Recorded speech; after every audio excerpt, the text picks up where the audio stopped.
నువ్వు ఈ వీడియోలు చూస్తూ టైంపాస్ చెయ్యి.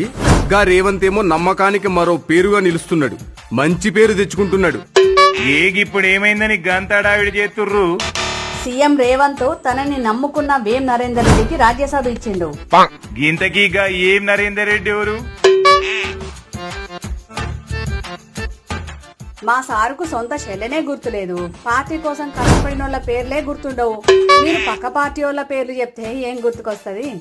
మరి ఇన్ని రోజులు నిన్ను నమ్మినోళ్లను మళ్లీ ముంచుతున్నావన్నట్లేగా. 10 ఏళ్ళు అధికారంలో ఉన్నప్పుడు చూసినాం కదా, ఇంకా మారుతాడు అనుకున్నాం. అంతా మన భ్రమ. నేనైతే ముందు అధికారంలోకి రావాలి, మిగతా అన్ని తర్వాత మాట్లాడతా. ఈయన మాటలు నమ్మితే మీ గొంతు మీరే కోసుకున్నట్టు. అధికారంలోకి వచ్చినాక ఈయనకు గా దుబాయ్ పార్ట్నర్లు తప్ప ఎవ్వరు గుర్తుకు రారు.